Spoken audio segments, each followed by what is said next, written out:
চুমকির কোথায় কি ডক্টর ছুটির পায়ের জন্মের দাগ চিরতরের জন্য মোছাতে পারবে? হ্যাঁ বন্ধুরা, আমরা এমনটাই দেখতে পারবো প্রতিজ্ঞা সিরিয়ালের আগামী পর্বের 1 ঘন্টা মহাপর্বে। তো বন্ধুরা, গল্পের শুরুতে আমরা এমনটাই দেখতে পারবো। তার আগে ভিডিওটিতে লাইক দিয়ে চ্যানেলটি সাবস্ক্রাইব করে দিয়ে পুরো ভিডিওটি দেখতে থাকুন।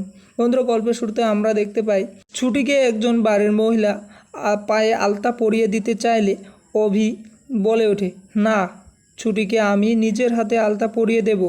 এরপর অভি ছুটিকে আলতা পরিয়ে দিতে যাবে, ঠিক তখনই ঝুমকি দৌড়ে এসে বলে, আমিও আলতা পরব। এই বলে নিজের ইচ্ছাকৃত ঝুমকি আলতার কৌটোটা পা দিয়ে সরিয়ে দেয় এবং ওই কৌটোটায় ছুটির পা পড়ে যায় এবং ছুটির পায়ে কিছুটা কাচ ঢুকে যায়। অনেক রক্ত পড়তে থাকে। এই দেখে বাড়ির সবাই চমকে ওঠে এবং সবাই বলে, এ কী হলো? ঠাম্মি বলে ওঠে, এ কী হয়ে গেল? ছুটির পায়ে তো অনেকটা কেটে গেছে, ওর পা দিয়ে তো রক্ত পড়ছে, ওকে তাড়াতাড়ি হসপিটালে নিয়ে যেতে হবে। এরপর অভি ছুটিকে কোলে নিয়ে হসপিটালে নিয়ে আসে।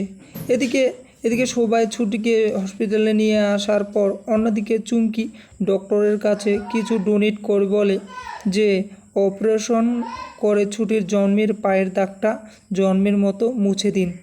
এই কথা শুনে ডক্টরও চমকে ওঠে এবং বলে ওঠে, পরে যদি এটা জানতে পারে তখন কি হবে আমার? আপনি তো বললেন যে পায়ের দাগটা মুছে দিতে, আমি এটা করতে পারবো না। এরপর বোঝাবুঝির পর ডক্টর রাজি হয়ে যায় এবং সে ডোনেট করা টাকাগুলো নিয়ে নেয়।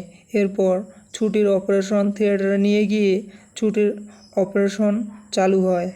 হসপিটালের বাইরে সবাই দাঁড়িয়ে থাকে ছুটির অপেক্ষায় যে ছুটির কী হলো, কিভাবে এমনটা হলো। না, ওকে আমাকে বাঁচাতেই হবে।